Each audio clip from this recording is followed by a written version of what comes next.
말씀 베드로전서 1장 22절 말씀 보십시다.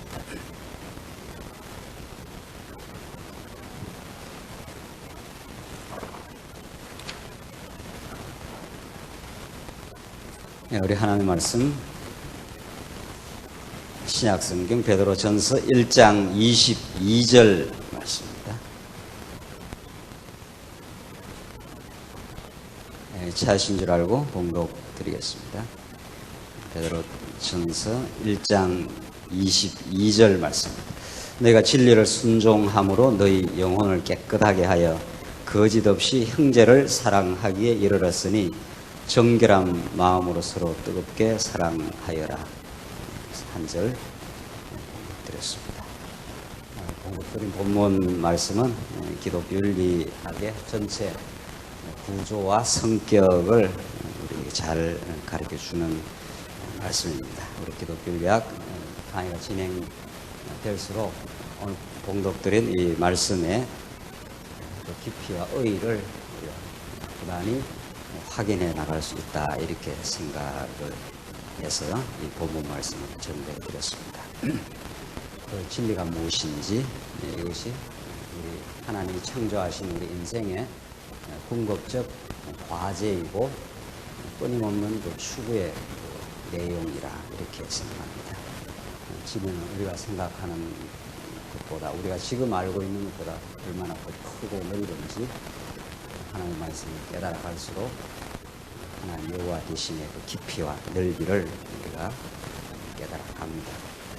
진리를 진리답게 깨닫는 일만이 우리 지난날에 더럽고 탁했던 영혼들을 깨끗하게 만들어 갈 수 있는 유일한 힘이요 참된 지혜라, 이렇게 하나님 말씀을 통해서 지금 하고 있습니다.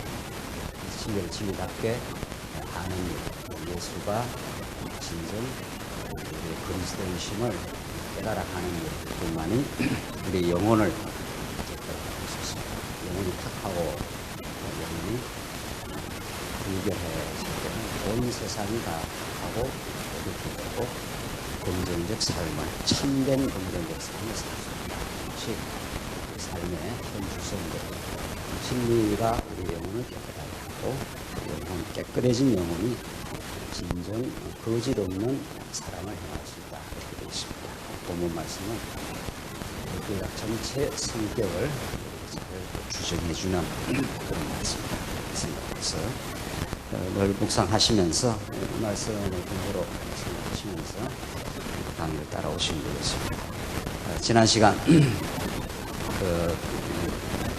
공부를 어떻게 해나가는지 좋을까, 정말 성령께서 진리 안으로 인도하시고 혼자 공부하는 것이 아니라 더불어 이렇게 함께 공부할 수 있는 그런 여건을 주셔서 이런 시간, 소중한 시간 이렇게 나와서 하나님의 말씀을 함께 살펴가는 것은 더없이 참 감격스럽고 감사한 일인데, 이것이 그래도 우리가 학교 체제로 이렇게 신학원 체제로 이렇게 말씀을 전거하고 나누면서 그냥 너무 일방적으로만 말씀을 전거하고 여러분들과 이렇게 소통할 수 있는 그런 시간을 가질 수 없는 것이 참 아쉽기도 하고, 또 지금은 불가피하게 이렇게 할 수밖에 없다 이래 싶은데, 그래도 여러분들이 이 말씀을 어떻게 이해를 하시고 어떤 문제의식을 가지고 이 자리에 오셨는지 그것을 확인하고 싶고, 또 여러분들도 이 깨달음을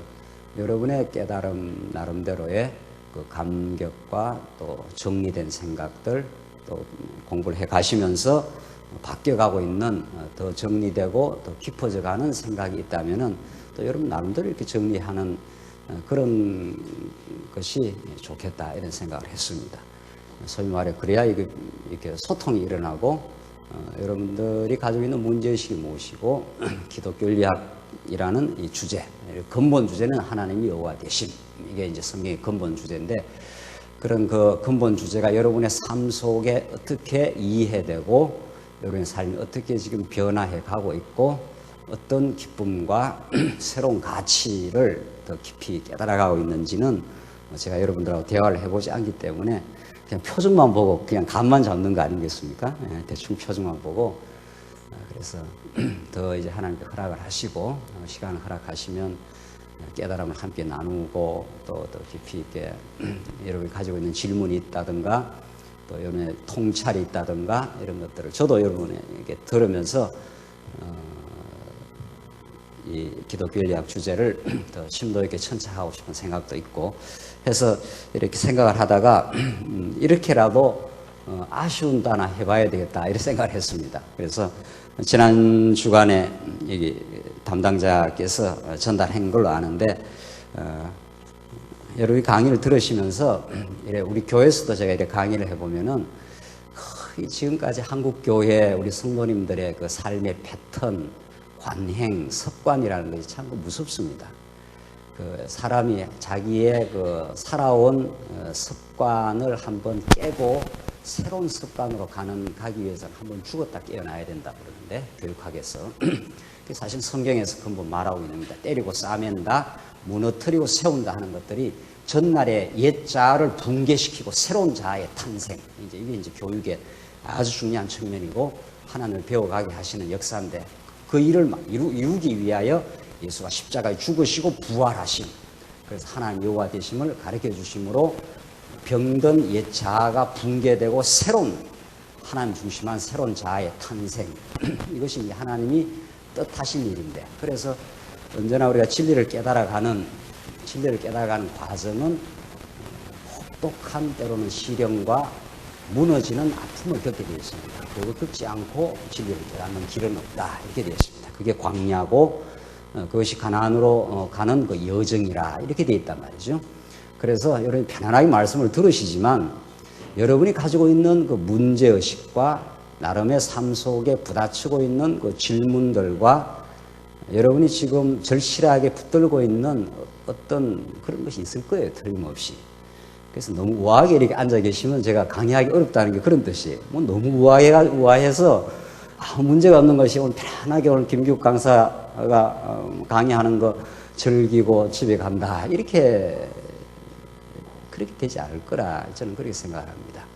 하나님께서 이 광야 같은 우리 삶에 우리를 던져 놓았을 때는 불변과 전갈이 기다리고 있을 것이고 여러분이 지금 실험하는 남몰래 실험하는 문제가 있을 것이고 삶이 그런 거라는 거죠.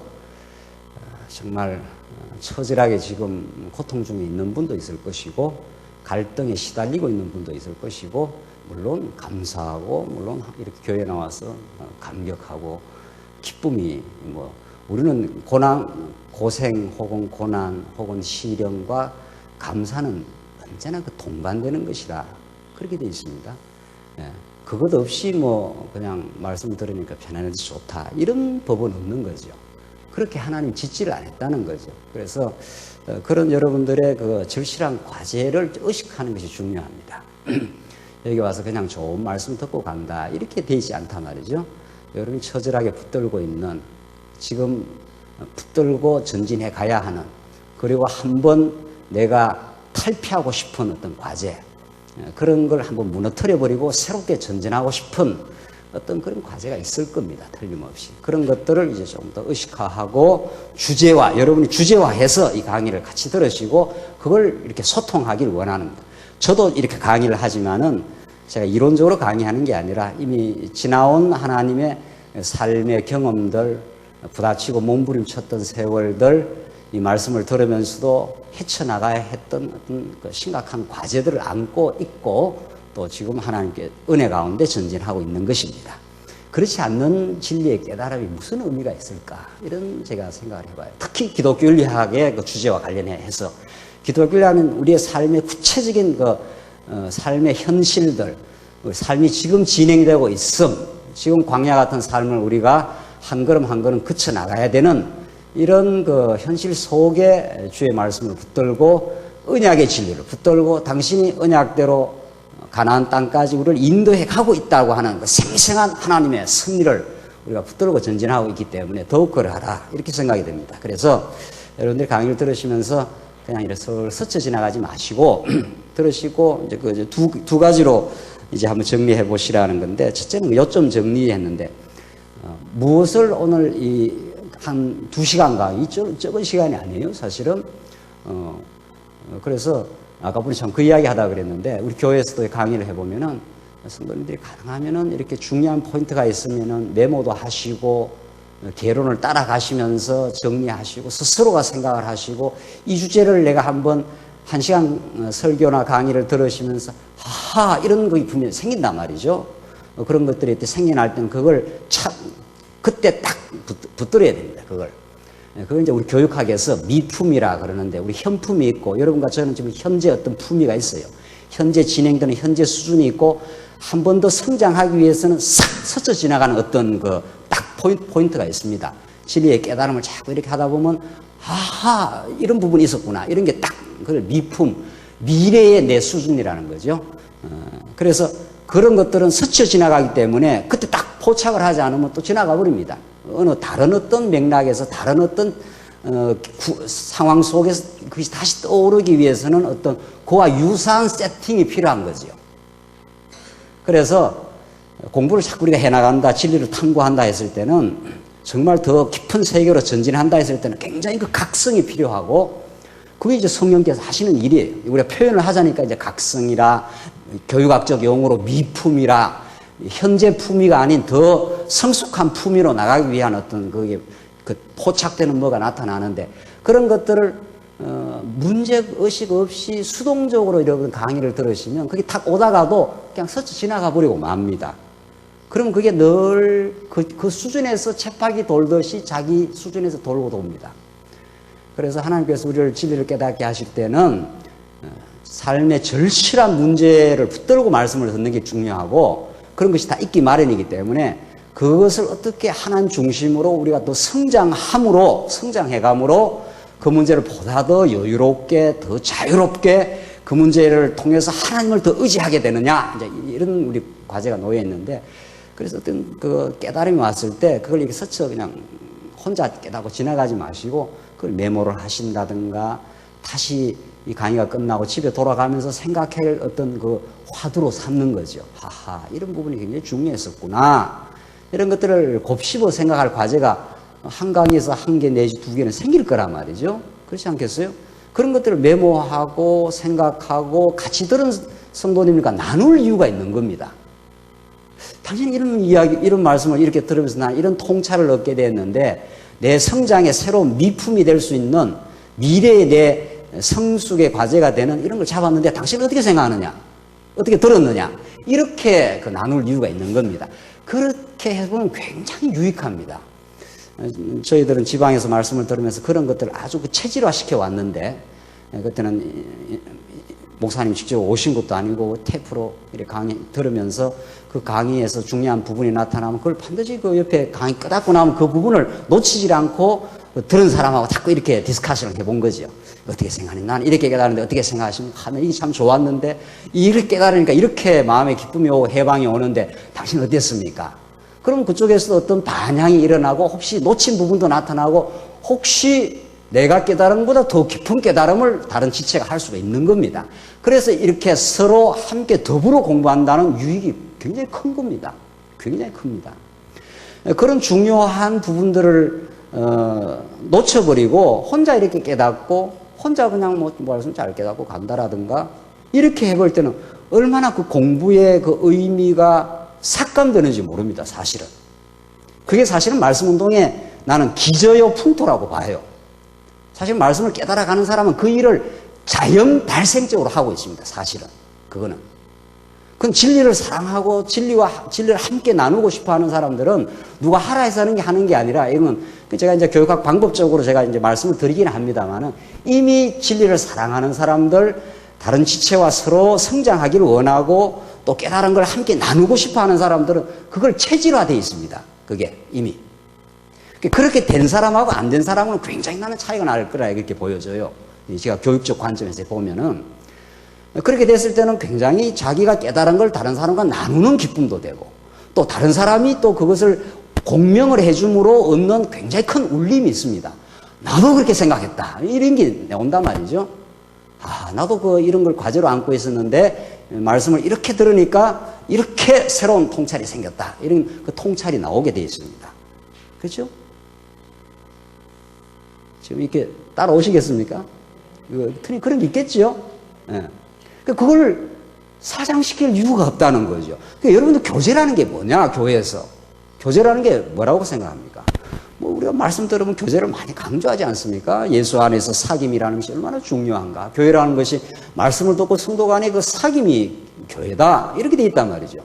그 교제를 어떻게 하는지 제가 교회에서 부단히 이야기하고 삶의 나눔이 필요합니다. 이렇게 이야기해도 워낙 수십 년 한국교회의 석광과 관행은 이게 하나님의 말씀을 듣고 함께 나누는 그 중요한 그 말씀을 그 센스 있게 포착하고 이런 것들보다도 그냥 말씀 듣고 그냥 좋은 거예요. 말씀 듣고 그냥 지나갑니다. 예배에 참석한 거니까. 예배 드리러 온 거니까. 여러분들 예배는 이 시간만의 예배가 아니란 말이죠. 그래서 제가 오죽 그 충격을 좀 가해서 생각을 바꾸기 위해서 여러분들 주일날 오늘 말씀 들으시고 예배 드리러 가십시오 하니까 처음에 우리 성도님들이 조금 의아해 하더라고요. 예배를 드리러 왔는데 예배를 드리러 가라니. 뭔 또 이렇게 엉뚱한 똥딴지 같은 소리를 하느냐. 제가 여러 차례 이제 교회에서 강조한 부분. 이래서 말씀 열심히 들으시고 말씀 들은 걸 함께 성도님과 나누시고 점심시간이 되든 뭐 오후 예배 마치고 나누고 나 이렇게 깨달았는데 어떻게 생각하느냐. 이렇게 깨달으니까 그렇게 내가 내 삶에 문제가 되었던 부분이 굉장히 그 정리가 되었다. 뭐 이런 게 있을 거 아니에요. 그게 말씀이 깨달음 아니겠어요? 말씀과 여러분의 삶이 무관하지 않을 거 아니에요? 틀림없이. 여러분 지금 뭔가 앓고 있는, 뭔가 좀 실험하고 있는 문제를 안고 오셨을 거 아니냐 이 말이죠. 그래서 그것들이 풀려나갈 때 기쁨이 있을 거고 해방이 있을 거고 그것을 나누고 싶지 않겠어요?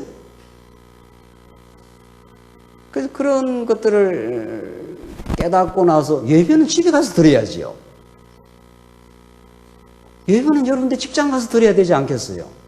하나님 여러분 직장 가정에 이제 기독교 윤리학 뒷부분 가면 삶의 기독교 윤리학 영역에 가면 나오는 말씀들인데 말이죠. 이제 본격적으로 한번 해보겠는데 예배는 여러분들 직장에 가서 예배 드려야 되지 않겠나요?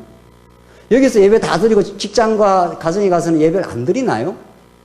그렇지 않을 거 아니냐 말이에요. 영적 예배라는 것은 성령이 인도하신 우리의 삶이 거하는 모든 곳이 하나님을 경배하고 하나님을 배워가는 곳이라. 이 급진적이고 혁명적인 의식의 변화가 오지 않은 우리 신앙생활이 잘 안 자랍니다. 이 의식이 변하지 않고 삶이 변하지 않습니다. 근데 의식은 언제나 우리의 지나온 신앙생활의 관행이 우리 의식을 자꾸 지배한단 말이죠. 왜냐하면 수십 년을 그렇게 그냥 예배드리러 왔으니까. 목사가 앞에 전거하는 거 뭐 말이 되든 안 되든 뭐 아멘을 하든 어떻게 하든 그렇게 지나가고 그걸 나누어 본다든가 그걸 문제의식으로 붙들고 어떤 깨달았던 진리의 말씀을 붙들고 다시 말씀을 상고하고 그걸 다른 사람들과 이야기해보고 그걸 자기 삶 속에서 어떻게 정말 적용시켜 가는가를 끊임없이 반추하고 끊임없이 생각하면서 가정생활을 하고 직장생활을 하고 이렇게 이제 하는 훈련이 안 돼 있는 거죠. 그러니까 말씀 듣고 좋고 집에 가서는 집에대로 직장은 직장의 논리대로 또 가버리는 거란 말이죠. 그래서 예배는 집에 가서 하고 여러분들 어디 여기서 예배 들어옵니까? 예배 시간이 얼마나 된다고요? 주일날 해봐야 몇 시간? 얼마나 많은 시간이 하나님의 인도와 그의 주권적인 통치와 그의 섭리가 우리 삶 속에 언제나 함께 하시고 주의 영광이 우리 삶 속에 언제나 함께 하시는데 말이죠. 그래서 그렇게 삶으로서의 예배가 드려지기 위해서 이렇게 말씀을 깨닫고 성도들과 끊임없이 공명을 일으키는 이런 의식적인 아주 집요하고 체계적인 이것이 그게 뭐 별따로 하는 게 아니란 말이에요. 주일날 오면 하는 일이에요. 언제나. 의식적으로 가만히 생각을 해보면은 그걸 통해서 성도들과 삶을 나누고 자기 삶을 나누고 이러이러한 내 삶 속에 이런 문제와 갈등이 있어 왔지만 말씀을 깨닫고 나니까 이렇게 나는 정리되어 지금 가고 있다. 이런 걸 허심탄회하게 나누어야 삶이 나누어지지 않고 교제가 이루어지지 않습니다.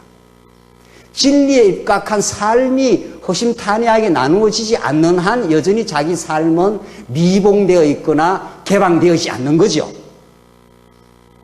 그냥 앓고 있는 부분이 있는 거죠. 우리 지체라는 게 뭐냐 말이죠. 지체라는 것이 허물없이 삶을 나눌 수 있는 자리 아니에요. 자기의 실수한 거, 지금 앓고 있는 문제들이 허물없이 형제 자매니까 우리가. 그렇죠? 그것들은 별로 이야기가 안 되고 계속 이론만 자꾸 이야기를 한다? 그렇게 되지 않을 거예요. 틀림없이. 그래서 여러분들 이 기독교 교육학 들어가서 이제 이 부분을 더 이제 다루겠는데, 우선 뭐 우리가 급한 대로 여러분이 그런 의식을 가지시고 강의를 들으시고 한번 강의 들은 걸 2시간 강의가 상당히 진행이 되지 않습니까? 그걸 한번 요점 정리를 하는 게 필요해요. 한번 이런 부분이 참 중요한 것 같고 내한테는 이런 것들이 굉장히 통찰이 되었다. 이런 것들이 나옵니다. 그뿐 아니라 더 알고 싶은 게 나올 거예요. 강의를 듣다 보면 또 어떤 이 강의 진행에서 책을 여러분들 읽어 오신다든가, 그래 여러분이 읽어 오시고 강의 책대로 계속 진행을 하니까 책을 미리 읽어 오시고 이건 잘 모르겠다 이런 그 질문을 가지고 오는 게 참 좋습니다. 질문 없는 탐구라는 게 불가능합니다, 사실은. 그 밑빠진 독이 물붓기라 합니다. 썩 듣고 썩 그냥 집에 가는 거 말이죠. 이게 뭔 뜻이지? 이건 어떻게 되는 것이지? 이건 그 다음에는 이건 이 부분 어떻게 생각하는 게 맞지? 이런 그 퀘스천이 이렇게 생겨나는 것이 굉장히 중요합니다. 생길 겁니다, 여러분들이. 여러분들이 꼭 무슨 학문적으로 꼭 무슨 뭐 그런 차원에서만 하는 게 아니라 삶에서 자연스럽게 떠오르는 질문들이 생길 것이고, 강의에서 듣고 나면은 이걸 한 번 더 묻고 싶은 질문이 생길 거예요. 근데 우리 시간 관계상 그게 허용이 잘 안 되잖아요. 그렇죠? 또 숫자도 많고. 그래서 제가 이렇게 저렇게 강의를 한 지금 서너 번 했습니까? 하다가 이 소통 안 되는 강의, 이거 정말 어려운 겁니다. 소통 안 되는 강의. 일방적으로 퍼붓고 그냥 가는 강의. 말이죠?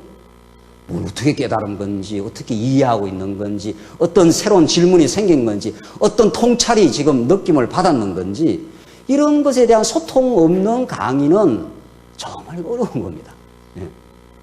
그렇죠? 그러니까 우리가 진짜 제대로 된 진리의 전당을 하나님께서 허락하시고 해가자는 이야기, 또 그걸 정말 꿈꾸자는 이야기 아니에요? 그래서 여러분들이 아이고 뭐 또 골치 아프게 이런 걸 하라 하느냐 이렇게 하면 이제 옛날 습관이니까 이제 거기에서 한번 죽었다 깨나야 돼요.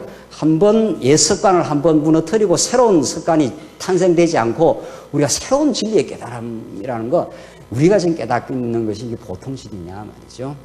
전 인생을 걸고 우리의 삶에 참된 기쁨을 안고 우리가 이 깨달음을 하고 있는데, 이왕 2시간 이렇게 오셔서 정말 귀한 시간 내서 오시는 거 아니에요.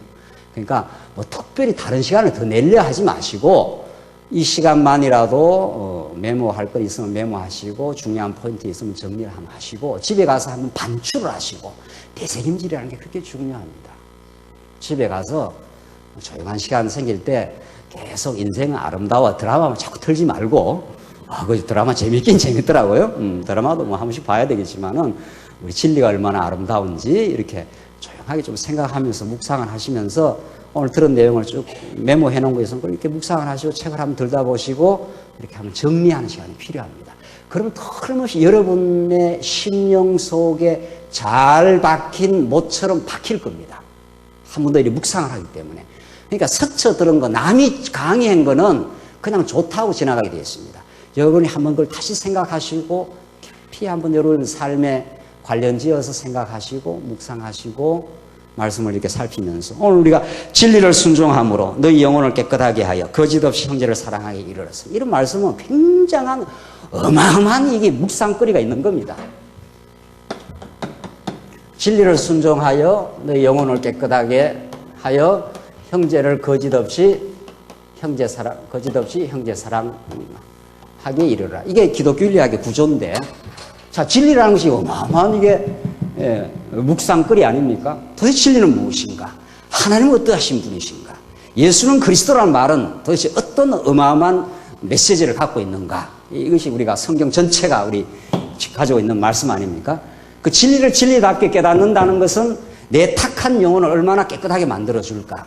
내가 지금 바라보는 시선들의 욕망이 게재되어 있고 시기가 게재되어 있고 아직도 염려와 근심이 내 영혼을 흐려지고 있을 때 우리는 형제의 아픔과 형제 사랑을 할 수가 없습니다. 형제를 이용하려고 합니다. 우리 주위 사람도, 심지어 가족들도 이용합니다. 남편도 내 행복의 대상. 이 전부 아주 탁한 영혼들의 생각들이란 말이죠. 남편이 주로 여성 동지들이 많으니까 이제 좀 남편 이야기를 하죠. 여러분의 남편은 여러분의 여러분의 행복을 위한 이용 대상이 아니라 말이죠. 그렇죠? 그러나 우리가 얼마나 남편을 기대하고 남편을 행복의 대상으로 생각할 수가 많거든요. 여러분의 행복은 예수 그리스도로부터만 옵니다. 그렇죠? 우리가 듣는 진리가 그런 거죠. 그래서 이건 굉장히 여러분들이 여러분의 생각 속에서 걸러내면서 내가 지금 어떤 영혼의 탁함이 있는가를 말씀을 들으면서 걸러내고 말씀을 깨달아가는 그 과정이 있는 거죠. 그래서 영혼이 그렇게 깨끗해져 갑니다. 우리가 깨끗해지면 남편 혹은 아내가 나를 행복하게 만들어주는 이용 대상이 아니라 하나님의 사랑하는 성도요, 나와 더불어 살아가는, 내가 힘이 있다면 그 성도를 붙들어주는 또 사랑의 대상이지, 내가 그 사람을 통해서 뭔가를 얻어내는 그런 대상이 아니죠. 자, 이게 이제 영혼이 깨끗해져 가는 과정이죠. 영혼이 깨끗해져 갈 때라야 우리는 거짓 없이 형제를 사랑하게 되죠. 그 말은 거꾸로 말하면 거짓되게 사랑하는 게 많다는 거죠. 그렇죠? 영혼이 깨끗하지만 거짓된 사랑이 얼마나 많은지 이 세상에. 그리고 많이 사랑했다고 해놓고는 엄청나게 기대하고 엄청나게 미워하는 거. 그게 우리 삶이에요.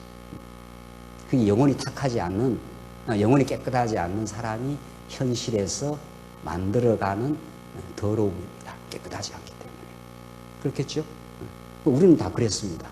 우리는 다 그런 존재들입니다. 본질상 그런 존재들입니다. 그래서 이런 말씀들은 얼마나 많이 우리를 이렇게 생각나게 하고, 우리 자신을 들여다보게 하고, 우리 관계를 들여다보게 하는 중요한 말씀들이지요. 그렇죠?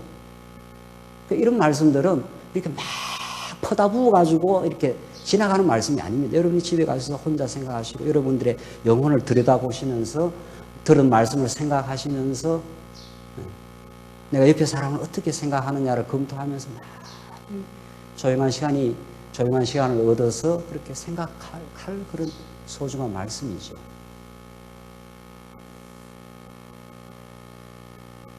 그래야 여러분의 말씀이 되겠지요. 여러분이 생각을 했으니까. 여러분의, 그랬구나.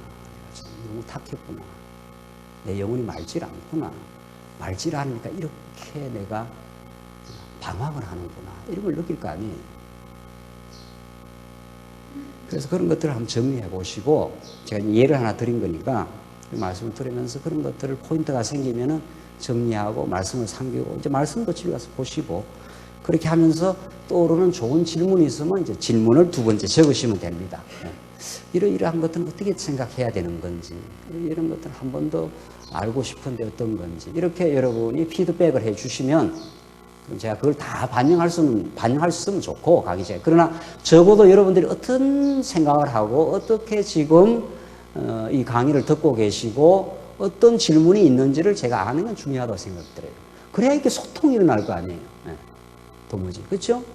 소통 없는 건 죽음입니다. 소통 없는 건 죽음이에요.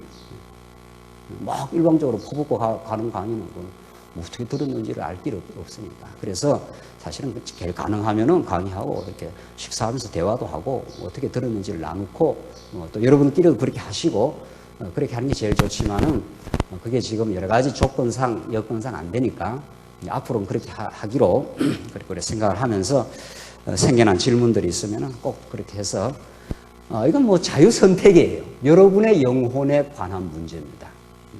이건 무슨 우리 교회라든지 강요는 없는 거 아니에요. 그래서 깊이 좀 생각을 하셔서 내가 정말 이번에 신학원 강의를 들으면서 한번 본질적으로 한번 부딪혀보자. 내 실제의 진면목과 제대로 한번 부딪히고 제대로 복음에 부딪혀서 한번 변해보기로 하나님께 기도하면서 그렇게 오시면 좋습니다.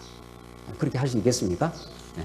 그렇게 하시면 여러분에게 좋을 거니까 그렇게 하면 제가 이렇게 받아보면 훨씬 제가 강의하기도 좋고 여러분들 이해하기도 좋고 또 어떤 부분을 제가 또 타치를 하고 지나가야 되는 건지 그래서 그렇게 하기로 하고 자유선택이니까 너무 심각하지 마시고 그걸 어떻게 하겠어요? 그 공부를 어떻게 억지로 하겠어요? 좋으신 대로 하십시오. 그러나 그렇게 하면 여러분에게 좀 좋으니까 매 시간 나눠 드릴 거니까 그렇게 하시면서 교재 47페이지로 하십시오. 봅시다. 교회 47페이지. 우리 지난 시간 이제 지금 우리가 확인하고 있는 것이 기독교 윤리학의 서장 부분.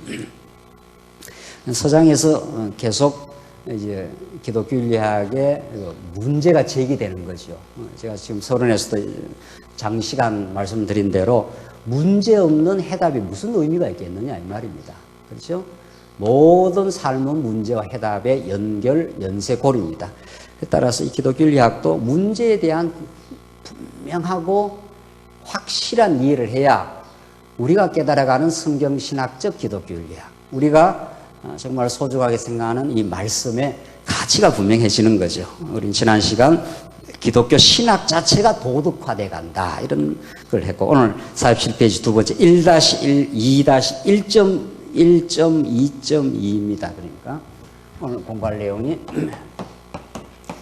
현존 기독교 윤리학의 인본주의적 도덕화 현상, 이렇게 좀 말이 깁니다만은 뭐 어려운 이야기는 아닌데, 기독교 윤리학 자체가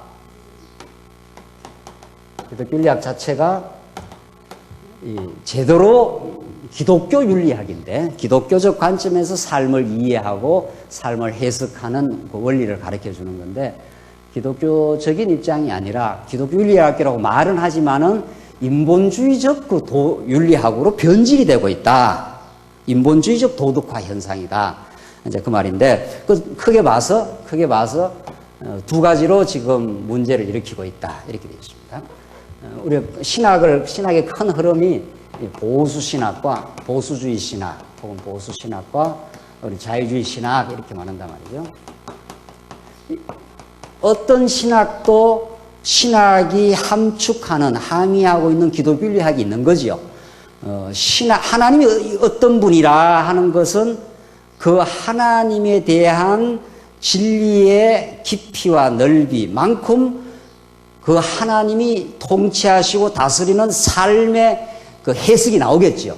그러니까 신관이 제대로 정리되면 그 바른 하나님에 의한 바른 그 삶의 해석이 나오겠죠. 그러나 신관이 왜곡되거나 변질되거나 하면 삶이 왜곡되거나 변질되겠죠. 자, 이게 이제 우리 기독교 윤리학인데, 보수신학이나 자유주의 신학도 나름대로의 어떤 무슨 신관이 있지 않겠어요? 나름대로의. 자, 그런 어떤 신관에 입각해서 나름대로의 기독교 윤리학을 지금 말하고 있는 거죠. 이 보수신학이나 이것들이 전부 변질되어 있다. 자, 조금 한번 읽어보십시다. 첫째는 보수신학적 기독교 윤리학의 규범주의적 도덕화, 이렇게 되어 있어요. 이게 어떻게 변질되는가 하면 규범주의라. 보수신학은 기독교 윤리학이, 자, 이 부분이 이제 보수신학의 결정적 오류죠. 자, 결정적 오류. 우리 16세기 종교개혁이라고 하는 루터와 칼빈을 거쳐서 우리 개신교라는 것이 탄생을 했지 않습니까? 개신교라는 것이.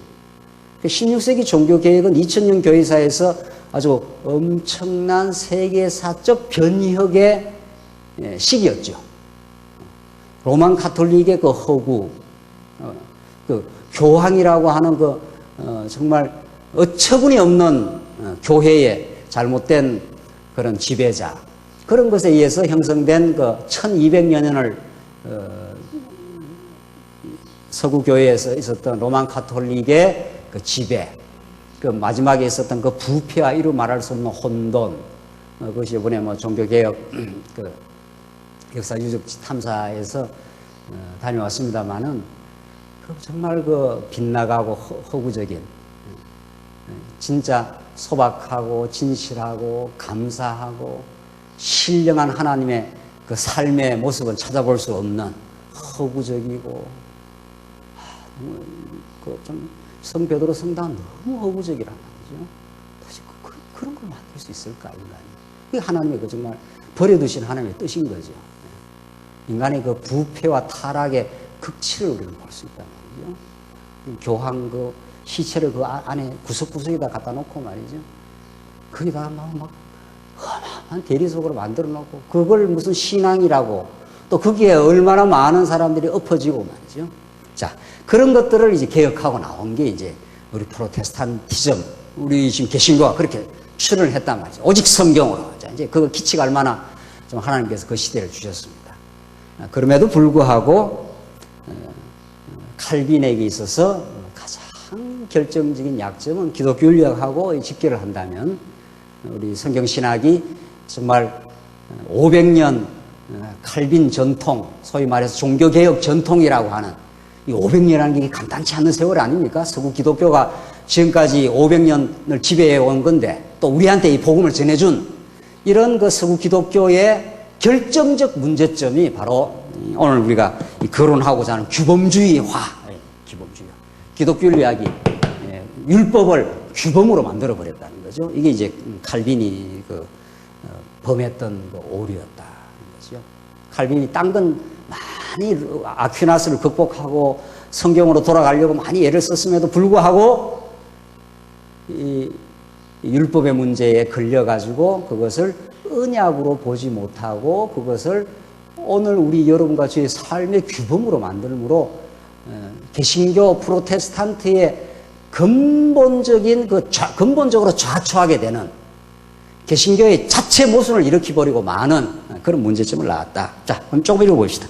보수신앙의 기독교 윤리학은 성도 행위의 근거와 정당성을, 자, 성도 행위의 근거와 정당성입니다. 성도 행위는 무엇에 근거하고 무엇에 의해서 올바를 수 있느냐? 이 문제가 이제 기독교 윤리학의 가장 중요한 문제는 무엇에 의해서 우리 성도 행위라는 것이 그 뿌리를 근거를 두고 있느냐? 우리가 예수를 믿고 날마다 살아가는 게 날마다의 삶인데 무슨 뿌리에 두고 있느냐? 무엇에 의해서 정당성을 확보할 수 있느냐? 이것이 옳다, 바르다, 긍정적이다 하는 그 뿌리가 뭐냐? 그것을 구약의 율법의 조항에다 둠으로써 이렇게 돼 있단 말이죠. 그 칼빈이 그걸 덜렁 받아들여 버린 거죠. 칼빈이 십계명을, 아퀴나스가 십계명을 도덕법이라 이렇게 했는데 칼빈이 뭐 참 그 시대로서는 엄청난 참 진리의 투사이고 하나님께 쓰시는 종이었고 또 그만큼 치열한 과정을 거쳐서 진리를 드러내긴 했습니다. 그 시대로서는. 그때가 어떤 시대입니까? 사람 잡아 죽이는 시대 아닙니까? 로마 교황청은 그런 시대에 정말 분투하고 하나님 붙들어준 귀한 종이었지만 이 문제에 대해서는 정말 문제를 가지고 있었다. 그래서 율법을 우리 성도 삶의 이제 도덕적 규범으로 그렇게 받아들였다는 거죠. 그렇게 함으로써 구약 율법의 계시적 혹은 언약적 성격을 관가하고 율법을 도덕적인 명령 혹은 규범으로 이해하는 결정적인 오류를 범하고 있다. 자, 이게 이제 우리가 늘 공부해왔던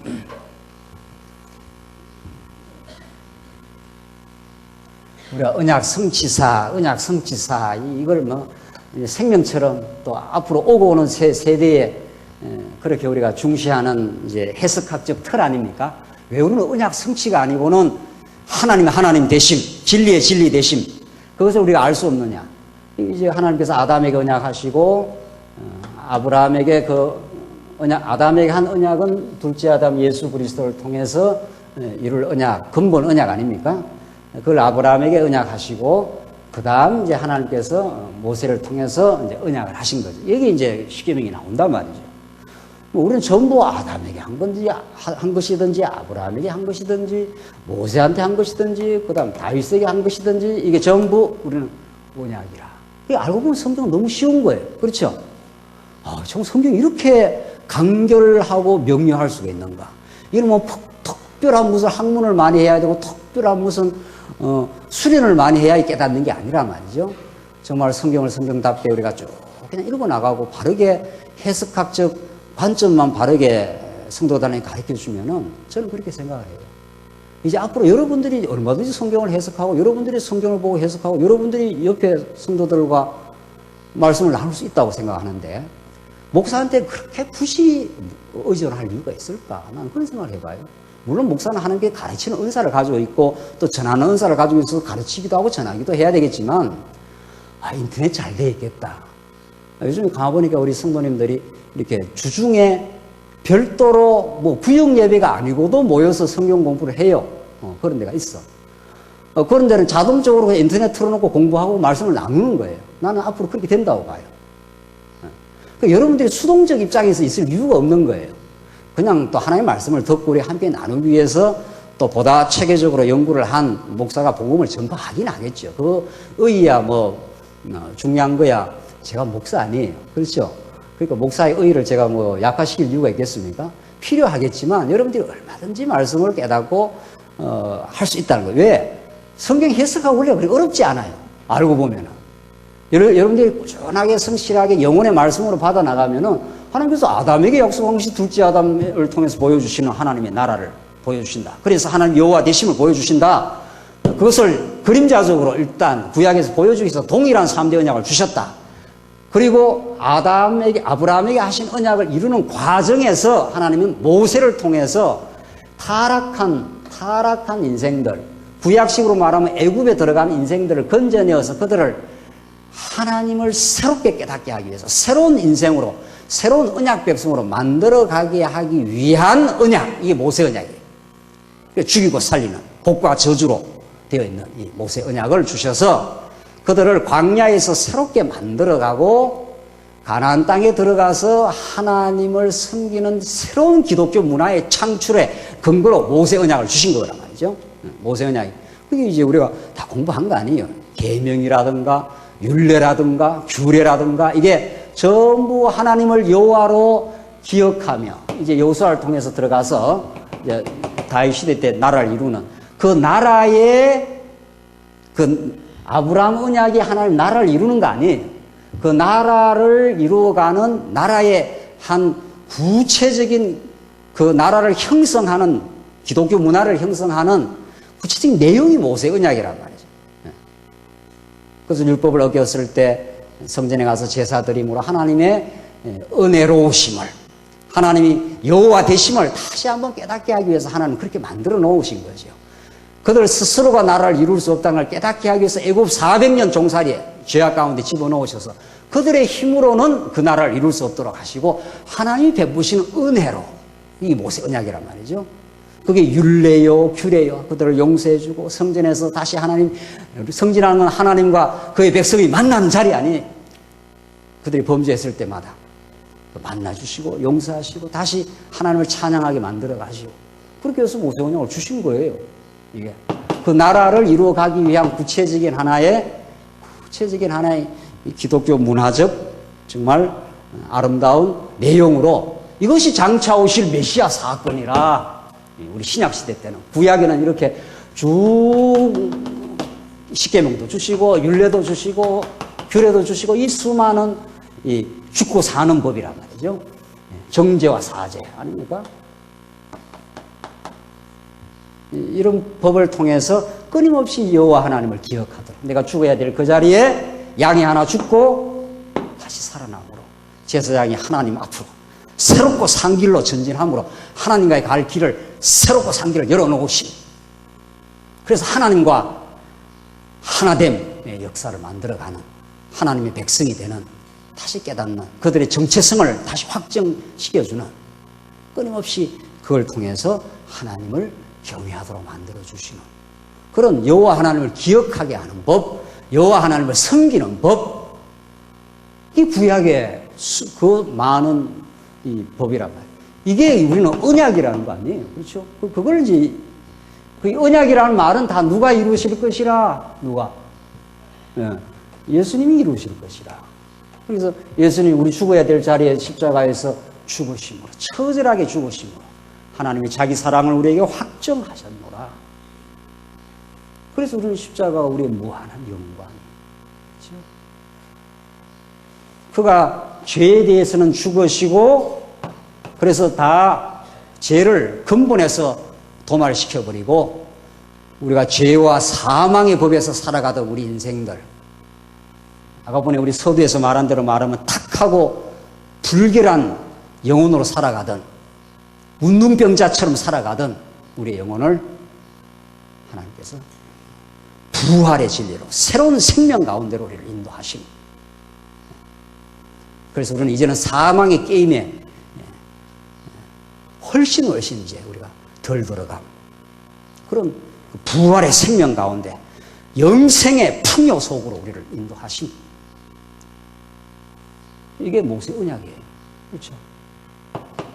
그래서 살아있는 하나님의 백성들이 하나님을 경배하고 우리가 만날 때마다 하나님을 찬양하고 감사하고 그가 나를 살리고 그가 나의 근거요, 내 삶의 근거요, 정당성이라 나온 대로 행위. 성도 행위는 우리는 삶은 전부 행위예요. 사는 건 전부 행위예요.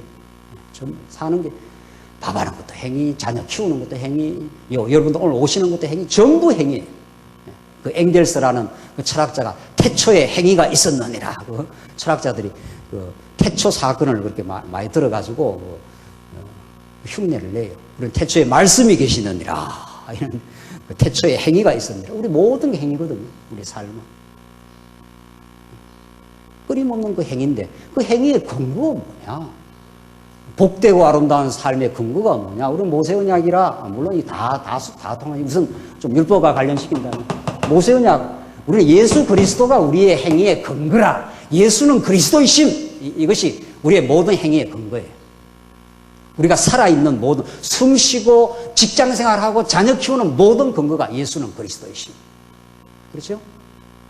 그가 왕이시기 때문에 내가 자녀를 키워요. 자녀가 그가 내게 주신 자녀, 그가 내게 주신 직장. 이게 그러니까 우리 모든 행위는 예수가 그리스도이심이에요. 그러니까 예수가 그리스도이심은 여러분들의 머릿속에서 지금 돌아가는 그런 진리만이 아니라는 거예요. 여러분의 피와 살이 되고 여러분의 삶의 현장에 예수는 그리스도이시에요. 정말. 그렇죠? 정말 예수는 우리 삶의 그리스도의 왕이라. 우리 얼마나 실수 많고 범죄해도 그가 제사장이시니까 말할 수 없는 은혜 아니에요. 우리가 아무리 이렇게 말씀을 듣고 해도 우리 옛사람이 남아있는지라 실수하고 범죄하고 그때 예수는 그리스도이심이라 우리 삶 속에 찾아오시는 그리스도 아닙니까?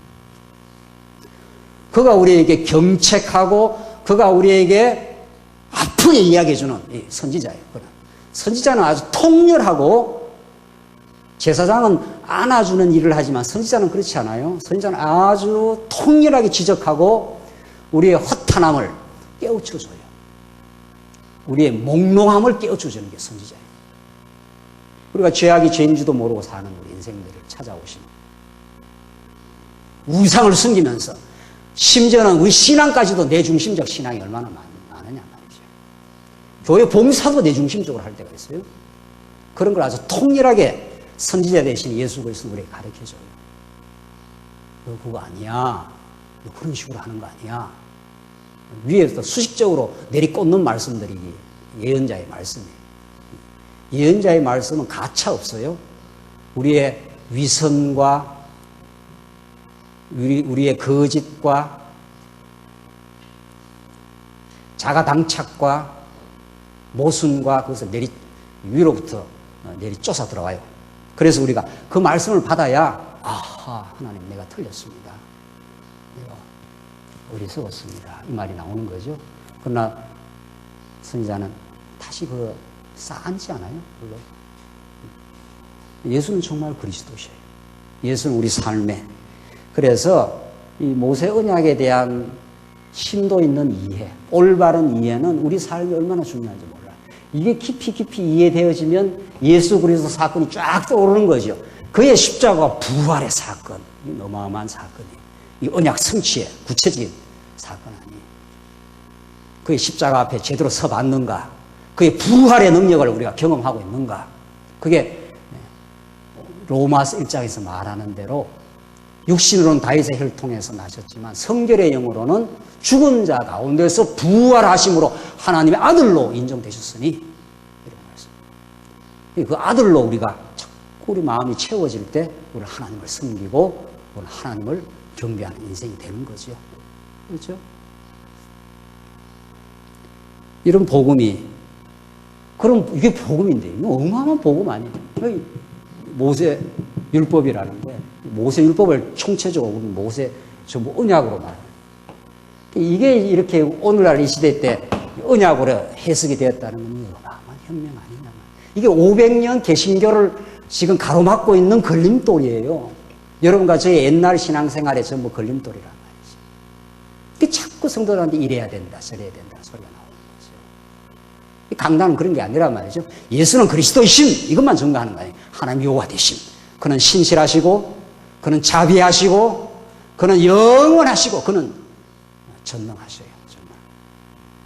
그 우리한테 해방이란 말이죠. 내가 능력 있다고 생각하면서 염려 걱정하는 거 아니에요. 근데 그가 전능하심. 그게 우리 해방이에요. 내가 염려할 게 없구나 말이죠. 우리는 실수하고 범죄했을 때 얼마나 괴로워하고 다른 사람의 실수 범죄를 우리는 때로는 정죄하기도 합니까?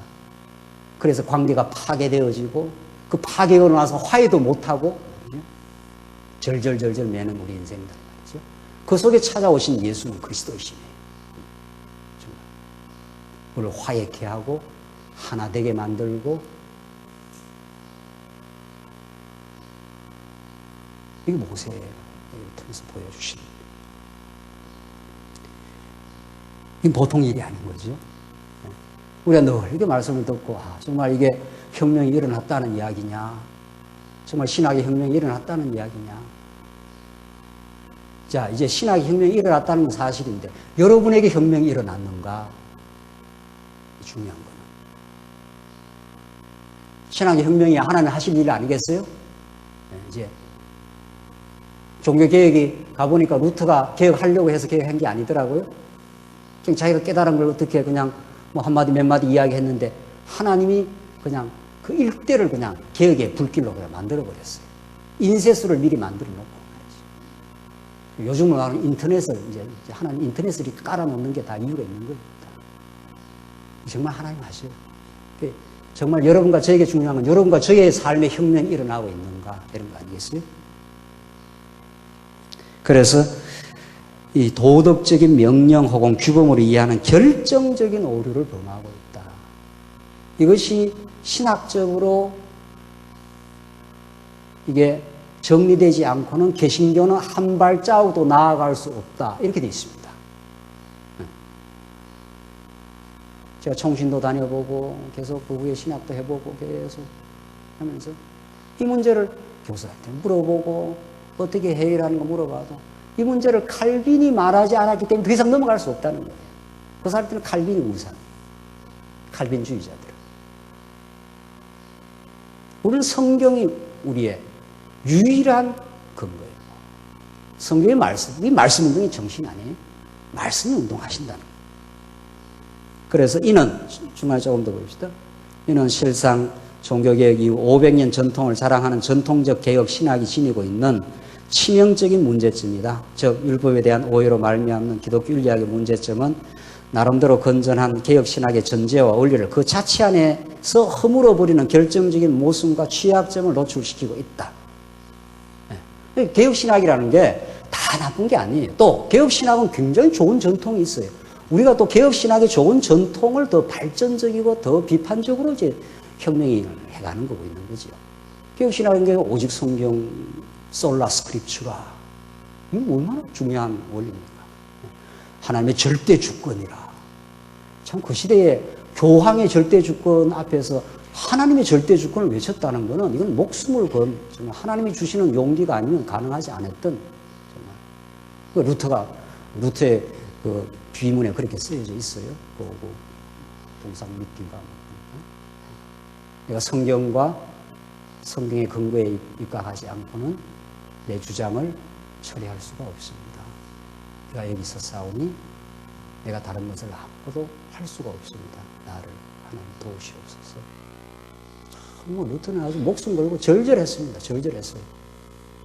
우리는 그렇게 절절한가? 우리는 이 엄청난 진리를 지금 깨닫고 있는데, 그래서 개혁신학자들이 굉장히 건전한 부분이 있습니다.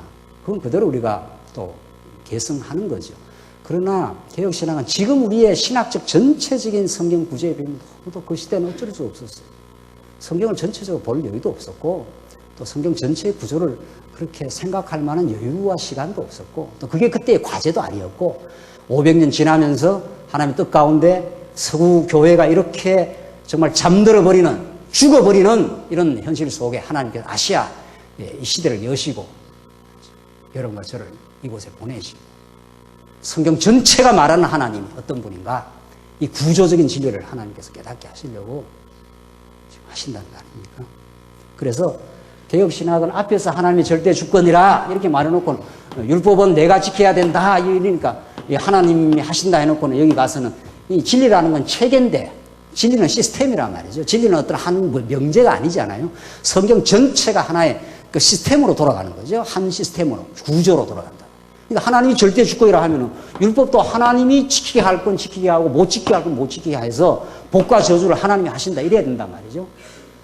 율법이 장차 오신 메시아니까 그렇게 하나님이 다 해가시는 언약으로 풀어야 되는데 하나님이 절대 주권이라 해놓고는 율법에 가면은 누가 지켜야 된다고요? 내가 지켜야 된다 하니까 여기에 충돌이 일어납니까? 안 일어납니까? 그러니까 진리는 그 안에 충돌을 일으켜버리면 에너지가 소진이 돼버려요. 여러분들 마음에 갈등이 생기면 어떤 일을 하겠습니까? 못하죠. 이걸 해야 되냐 말아야 되냐 해야 되냐 말아야 이러면 어떤 일을 할 수 있는 추진력이 없지요. 이거 하면 이게 좋은 거고 저거 하면 저게 좋은 건데 이렇게 저울을 자꾸 재고 있으면 어떤 일을 못하죠. 그런 거예요. 그 충돌 혹은 자체 모순이라는 게 그렇게 우리 인생을 쇠약하게 만드는 거죠. 그래서 우리가 하나님이 하신다. 하나님이 언약대로를 지켜주신다. 하나님이 우리의 모든 걸 주관하신다. 이건 일관되어 있지 않아요. 그러니까 우리 삶이 얼마나 든든하고 하나님이 안 하시는 것이 없다는 거죠. 또 그것이 우리한테는 합력해서 선을 이룬다는 거죠. 정말 우리는 이제 이 말씀을 정말 기독교 윤리학 주제와 관련해서 내면화해가는 과정이 중요해요. 이론은 이제 잘 나왔어요. 정말 이 이론은 부단히 공부하고 부단히 더 탐구하고 더 하겠지만은 자 이제 여러분들의 이 말씀이 어떻게 내면 속에서 정착되어 가느냐. 이제 물론 성령이 하시는 일이에요. 성령께서 자꾸 말씀을 진지하게 들으시고 여러분들의 실제 진지한 문제를 갖고 말씀을 들으시고 삶의 주제를 가지고 그렇게 하시면서 깨달아가는데 이 개혁신학 안에 이런 모순이 생겨버렸다는 거예요. 그러니까 모순이 생겨버렸기 때문에 자체 안에 힘이 쇠잔이 됩니다. 말씀 증거가. 그러니까 성도들에게서 이 어두운 세상을 이기는 그 생동력 있는 힘이 나올 수가 없지요. 하나님 하신다 했다 또 내가 해야 된다고 그러니까. 그렇게 돼 있다. 그래서 이 문제가 규범주의의 문제점이라. 그렇죠? 우리가 이제 알고 있는 거지만 조금 더 이제 구체적으로 이제 넘어가 보십시다. 네, 넘어가시죠.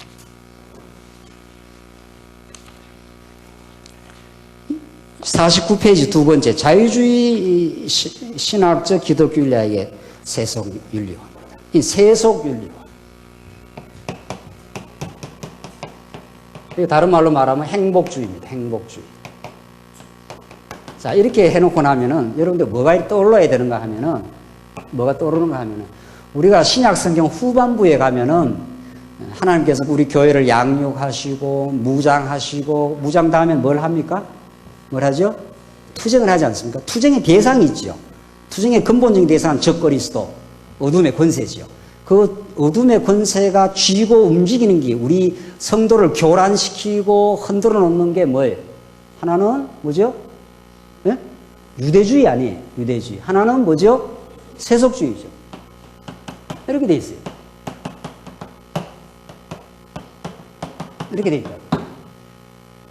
우리가 지금 부단히 우리의 신앙 하나님의 말씀이 우리 안에서 인격화 혹은 내면화되어서 성숙의 과제에 걸려 있는데 우리가 성숙은 죽는 날까지 돼가는 거죠. 그 성숙에 부단히 우리가 싸워가야 될 그 대상이 바로 유대주의고 세속주의라 성경 후반부에 이제 그렇게 나오지 않아요?